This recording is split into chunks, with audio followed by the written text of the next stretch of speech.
Welcome viewers to the Personal Injury Law Show. This is a show that talks about everything current in the law of compensation in Victoria. My name's Tony Carbone. I'm a personal injury lawyer of over 25 years experience. With me tonight I've got John Carantis, an accredited common law specialist. Hi Tony, hi viewers. And Don Maffia, a transport accident specialist at a law firm. G'day viewers, g'day Tony, g'day John. And viewers tonight will be joined by Roberta Buchanan from Independence Australia to talk about spinal cord injuries and other disabilities. That's in the second segment, so please stay tuned. Before that, in the news, John, we've got this story of a fight for future. Young girl's taken her case to the Supreme Court of Victoria. Yes. She's got cerebral palsy.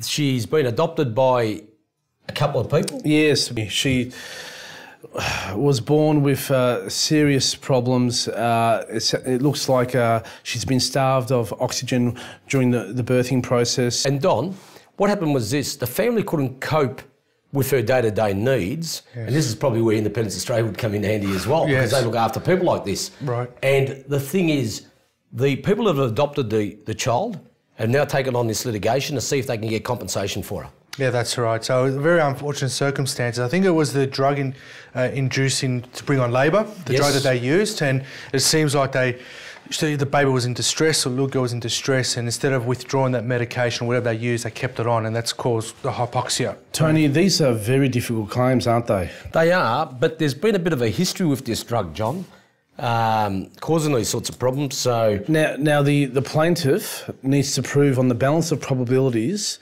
that the hospital was negligent. I mean, you've got to prove that the damages, that what the hospital did was causative of the current problems. Exactly. So in this case, the heart rate was low and it kept on falling. And part of the allegation is basically that the hospital should have then made attempts to make sure that doesn't occur. That's right. Is it that the law at the moment, Tony, says, well, it's got to be outside the normal practice or accepted practice within the field? That's right.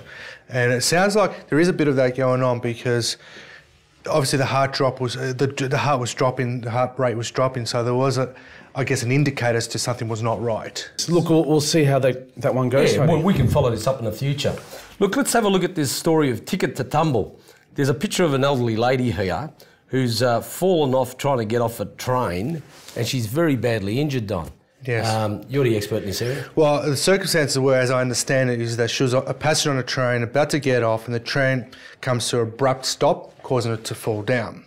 Now, under the TAC, or Transport Accident Commission of Victoria, those people who are injured during, as a result of the driving of a motor vehicle or rising of driving a motor vehicle are entitled to compensation from the TAC. So, Don, someone falling off a tram in these circumstances are covered by the Transport Accident Act? They are, only if it's the driving that's a cause of it, or not the cause, a cause of it. And if someone's injured in this type of circumstance, what are their entitlements? Their entitlements are, under the TAC scheme, medical expenses, wages, and also lump sum, but also potentially have a common law claim if they've sustained a serious injury. John, the story is mainly about the current system that we've got with trams and trains. It's not really looking after the elderly.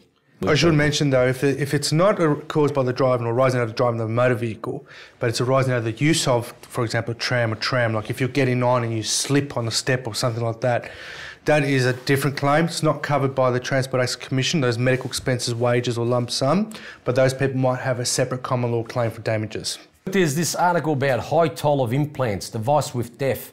People are getting all these prostheses and things like that, and they're finding that they're not doing the job they were supposed to be doing. It's a worry. It's a worry, Tony. Operations are happening more often. Some of the devices are crumbling in people's bodies, causing other damage. If you start feeling like there's problems, you should seek medical attention immediately. And really, you need to get on it straight away. So, and the concerning thing is that these implants are not tested. So they just make them and put them straight into the body. And some of the surgeons who put these implants in the body are actually the surgeons who actually made it or designed it. Once a problem is indicated and found, you need to seek legal advice, because there's a statute of limitations time limit, isn't it, Tony? For sure. And that's very And it's very strict. short. It's only 3 years. Exactly. Look, one of the things, and if it's under the amended Trade Practices Act, it's only 2 years. 2 years. Just last year, in relation to hip replacements, there was about 4,700 revisions. That's extraordinary, isn't it? That is a lot. Look, there's another story, and this is one that's very close to our heart, and I'm sure TAC would commend us for bringing this up. Single lapse is lethal. Distraction and fatigue unleash road carnage. This is a story of people on mobile phones or doing whatever else they do in the cars, and then bang, before you know it, they've caused mayhem. John? Tony, 5 seconds texting on a mobile phone could literally end your life. Yeah. When you're driving a car, it's a dangerous weapon. When not only are you driving a car, but you're also on a mobile phone. It's just, you can't do it. And look, your cars can be fitted up with mobile phones. You get Bluetooth now, so there's no need to be on your phone. If you're driving, you shouldn't be texting. As easy as that. So there are times to do it. It wouldn't be when you're behind the wheel. Viewers, we've got to go to a break. So after the break, we're going to be with Roberta Buchanan from Independence Australia to talk about what she does and what her organisation does. So please stay tuned.